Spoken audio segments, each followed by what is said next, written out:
They said the vacation was just for the three of us, and booked a luxury cruise without me. I didn't argue.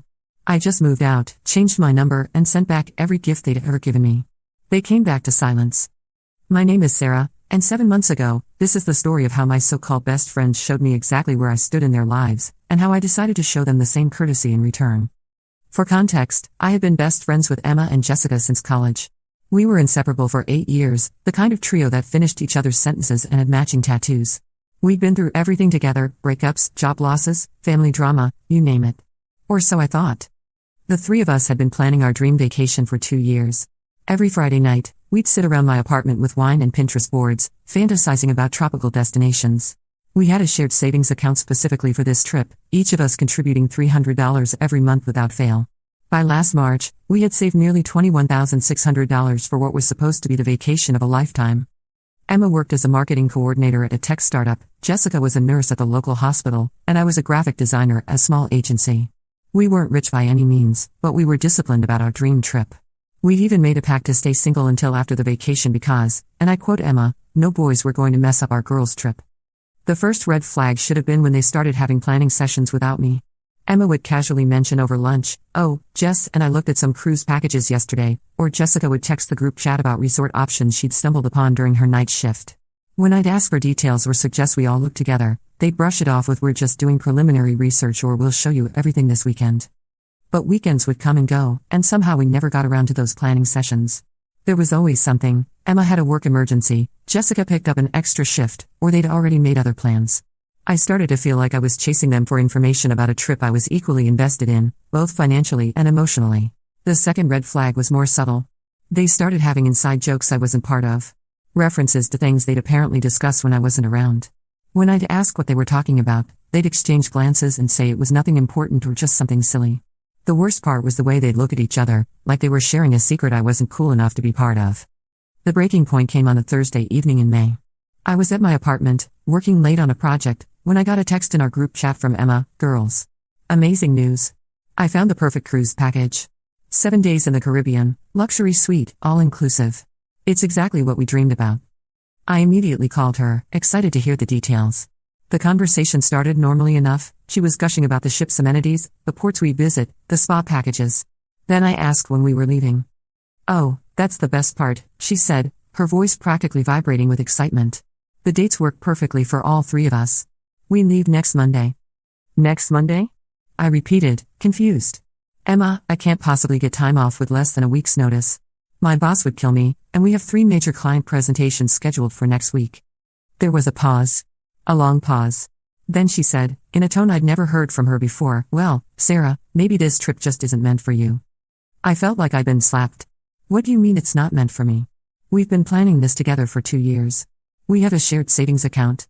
This is our trip." "Actually," Emma continued, her voice getting colder, "Jessica and I have been talking, and we think it might be better if it was just the 3 of us this time." "Just the 3 of us?" I was so confused I thought I'd misheard. "Emma, there are 3 of us. You, me, and Jessica." Another pause. Then the words that are still burned into my memory, "No, Sarah. Jessica, me, and my boyfriend Derek. We've been seeing each other for 2 months now, and this feels like the perfect opportunity for a romantic getaway. You understand, right?" I sat in my apartment, phone pressed to my ear, trying to process what I was hearing. Emma, who had made us all promise to stay single for our girls' trip, had not only been secretly dating someone, but was now replacing me with him on the vacation we planned and saved for together. "What about the money?" I managed to ask. "Oh, don't worry about that. Derek's covering your portion. Think of it as us buying you out."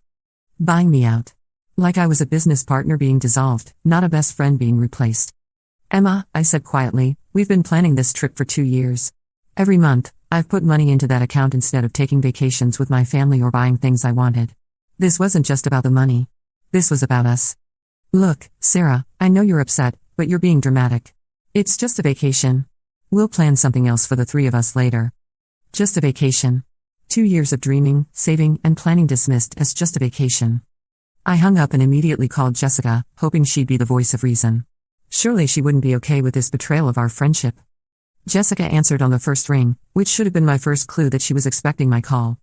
"Jess, please tell me you're not okay with this," I said without preamble. "Sarah, I was hoping Emma would explain it better," she said with a sigh. "Look, you know I love you, but Emma's really happy with Derek. And honestly, having a guy along might be fun. It'll change the dynamic in a good way. Change the dynamic? Jessica, this was supposed to be our trip. Our girls' trip. Our dream vacation that we've been planning since senior year of college. Plans change, Sarah. That's life. Plans don't change, Jessica. People change them. And apparently, you and Emma changed this one without bothering to include me in the decision. You're being overdramatic. It's not like we're ending our friendship. We're just taking one trip without you. One trip. The trip.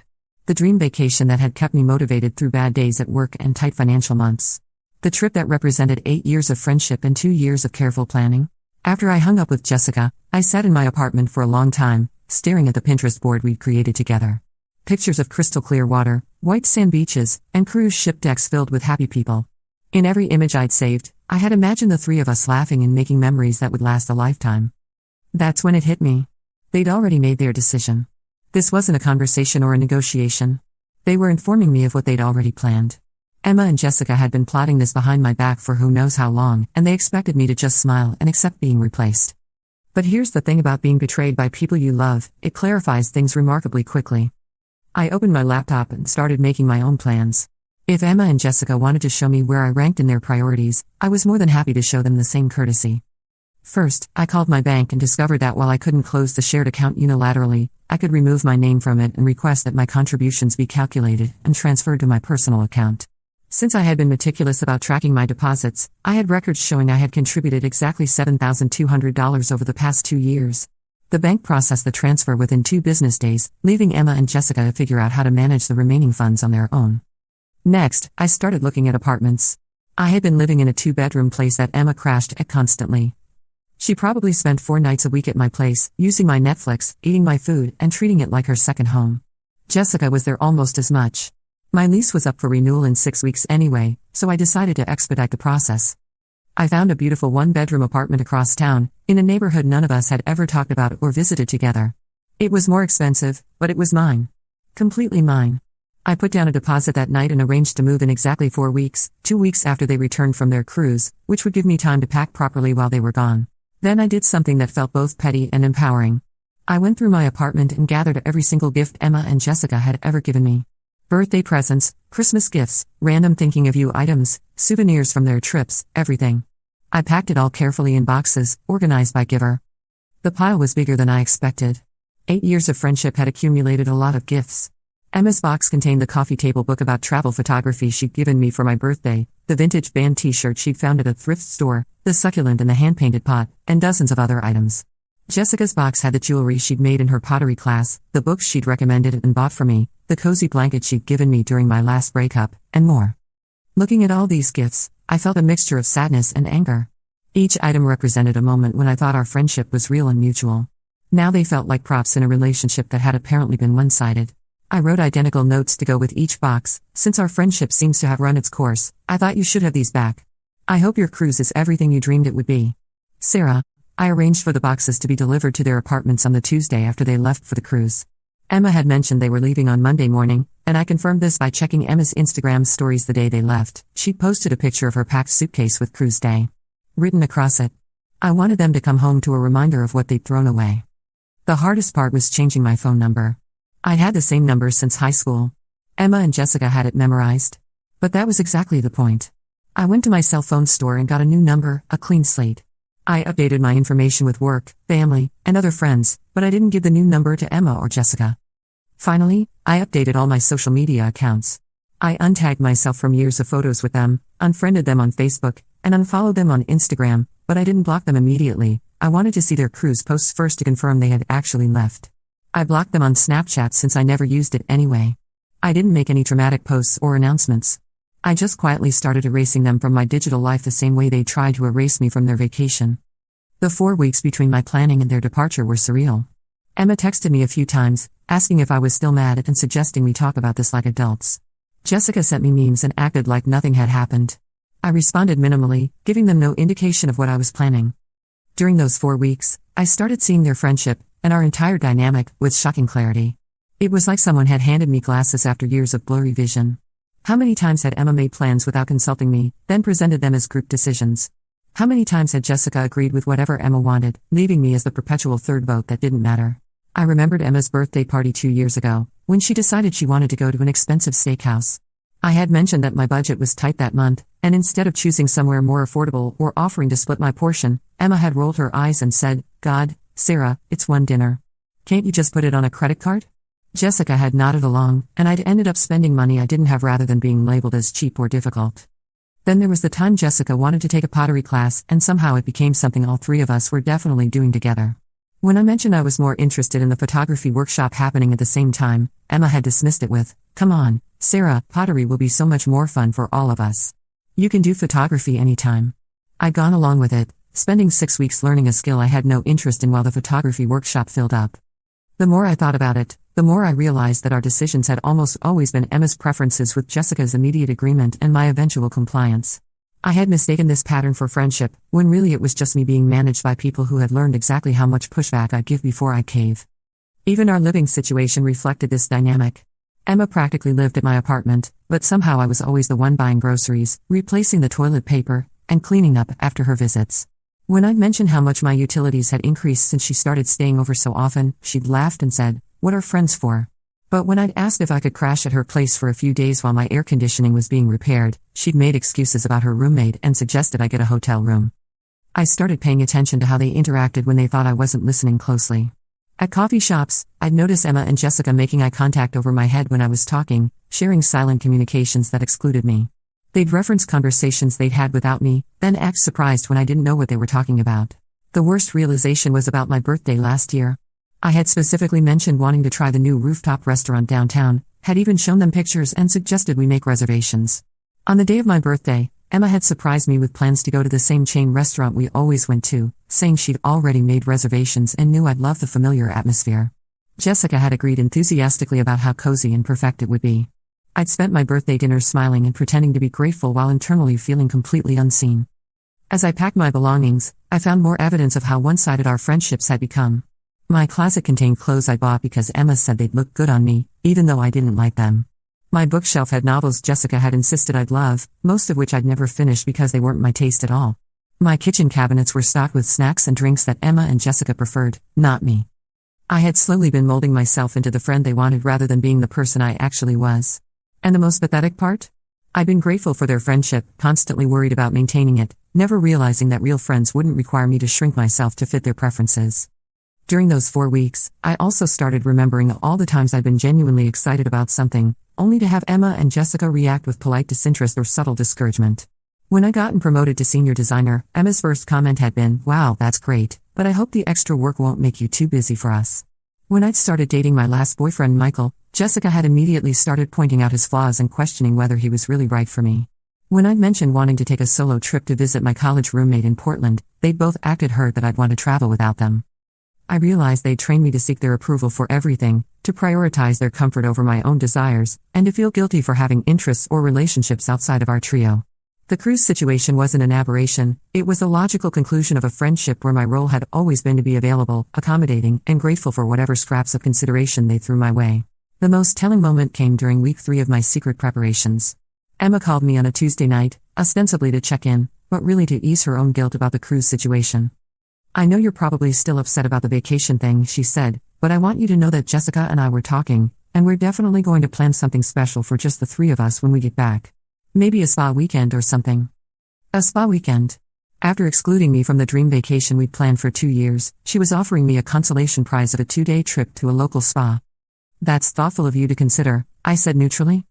"I mean, I know it's not the same as the cruise, but Derek has never been on a real vacation, and this just seemed like the perfect opportunity for him to experience something amazing. You understand, right? You've been on cruises before." I had been on exactly one cruise, 5 years ago, with my family. Emma knew this. But in her mind, my previous cruise experience somehow made me less deserving of this one, while Derek's lack of cruise experience made him more deserving of the trip I had saved for and planned. "Plus," she continued, "you know how Jessica gets when she feels left out of couple stuff. Having Derek along means she won't feel like a third wheel, and you know how important her comfort is to me." Jessica's comfort was important. Derek's vacation experience was important. Emma's relationship was important. But my feelings about being excluded from something I'd invested 2 years of my life into? That was just me being upset about the vacation thing. Emma, I said carefully, when you and Jessica decided to invite Derek instead of including me, did either of you consider how I might feel about that? There was a pause. Of course we did, Sarah. We felt bad about it. But sometimes you have to make tough decisions, and we thought you'd understand that relationships require compromise. Whose relationship required this compromise? Because it seems like the compromise was me giving up something I worked towards so that you could have a romantic getaway. You're being dramatic again, Emma said, her tone shifting to annoyance. It's just one trip. We'll take plenty of trips together in the future. Just one trip. The trip. The culmination of 2 years of budgeting and dreaming and planning. The trip that had motivated me through overtime hours and skipped social events and generic brand groceries. Just one trip. You're right, I said. It is just one trip. I hope you all have a wonderful time. After I hung up, I sat in my half-packed apartment and felt something I hadn't expected, relief. For the first time in months, I wasn't trying to make Emma understand my perspective or convince Jessica to consider my feelings. I wasn't managing their emotions or worrying about their reactions. I was just done. The final week before their departure, I threw myself into work with an energy I'd forgotten I possessed. I had arranged with my boss to take some flexible hours for apartment hunting, which gave me the time I needed for my preparations while maintaining my work commitments. Without the constant background stress of navigating Emma and Jessica's moods and needs, I found myself more creative and focused than I'd been in years. I completed projects ahead of schedule, impressed my boss with innovative design concepts, and even started sketching ideas for the freelance business I'd been talking about for years but never had the mental space to pursue. My coworkers noticed the change too. My colleague Maria commented that I seemed lighter and asked if I'd been getting more sleep. My boss mentioned that my recent work had been some of my best and hinted at additional responsibilities and a potential raise. It was like I'd been carrying invisible weights that I didn't realize were there until I set them down. I also started reaching out to friends I'd neglected during my years of focusing on Emma and Jessica. My college roommate Rachel was thrilled to hear from me and immediately started planning a visit. My cousin Tom, who lived across the country, told me he'd been wanting to invite me to his wedding but thought I was too busy with those girlfriends of yours to travel. My neighbor Mrs. Chen, who I'd always chatted with briefly in the hallway, invited me for tea and turned out to be one of the most interesting people I'd ever met. It was astounding how much social energy I'd been pouring into 2 people, and how much richer my life became when I redirected that energy toward people who actually reciprocated it. 3 days before Emma and Jessica left for their cruise, I had my final interaction with them as friends. We ran into each other at our usual coffee shop, the one I'd been avoiding for weeks but had stopped by because I was in the neighborhood for apartment hunting.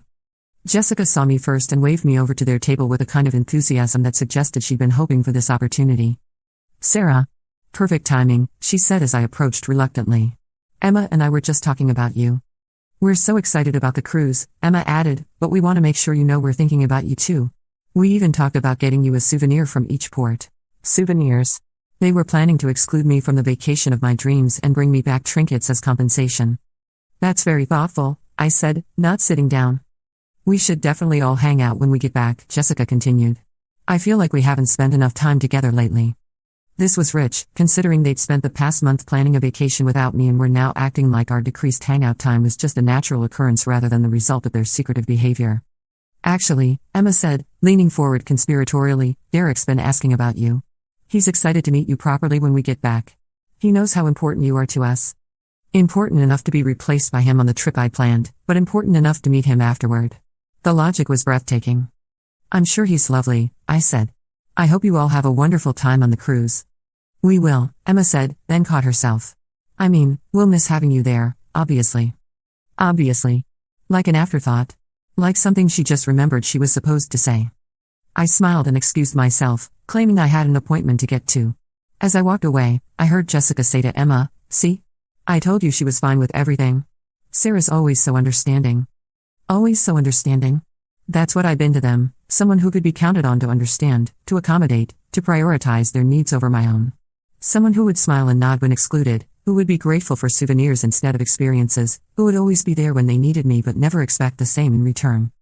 That night, I finished packing the last of their gifts and wrote my final notes. As I walked away, I felt like I was closing a chapter of my life that had been holding me back from becoming the person I was meant to be. But the real test of my resolve came 2 nights before they left. Emma showed up at my apartment unannounced at 9 p.m., clearly having worked herself up into an emotional state. I almost didn't answer the door, but something about her frantic knocking made me concerned she'd wake my neighbors. Sarah, thank God, she said when I opened the door. We need to talk. This whole thing has gotten so out of hand. I didn't invite her in, just stood in the doorway. What do you want to talk about, Emma? This silent treatment you're giving us. Jessica's been crying every day because she thinks you hate her. And I can't even focus on packing because I feel so guilty about how everything happened. The irony was stunning. They felt guilty about my reaction to their betrayal, but apparently hadn't felt guilty enough about the actual betrayal to reconsider it. I don't hate Jessica, I said calmly. I don't hate you either. I'm just not interested in maintaining friendships with people who would exclude me from something we planned together for 2 years. But that's just it, Emma said, her voice getting higher. We didn't plan this to hurt you. Derek has been going through such a hard time at work, and this cruise felt like exactly what he needed. When I saw how excited he got about the idea, I couldn't bear to tell him he couldn't come. So instead you told me I couldn't come? It wasn't like that. We just thought. I mean, you're so strong, Sarah. You're so independent. We knew you'd understand that sometimes life requires sacrifices for the people we love. There it was again. My strength and independence being used as justification for treating me poorly. Because I was strong, I could handle being hurt. Because I was independent, I didn't need their consideration. It was a twisted logic that made my positive qualities into reasons why I deserved less care and respect. Emma, I said quietly, the fact that I'm strong enough to handle being treated badly doesn't mean I should have to. And the fact that I'm independent enough to be okay without you doesn't mean I deserve to be cast aside when someone more convenient comes along. She stared at me for a moment, and I could see her trying to process what I'd said. Sarah, you're making this so much more dramatic than it needs to be. It's one vacation. We'll take another trip together. Why can't you just be happy for me that I found someone I care about? I'm happy for you, Emma. I hope Derek makes you incredibly happy. But being happy for you doesn't require me to accept being treated as expendable in the process. She left that night frustrated and tearful, still not understanding that the issue wasn't her relationship with Derek, but how she'd chosen to prioritize that relationship over basic respect for me. I watched her walk to her car and felt nothing but relief that in 48 hours, this chapter would be closed forever. The girl who would accept souvenirs instead of inclusion was gone. The friend who would smile while being replaced was gone. The person who would prioritize other people's comfort over her own dignity was gone. In her place was someone who knew her worth and wouldn't settle for anything less than friendship that honored it.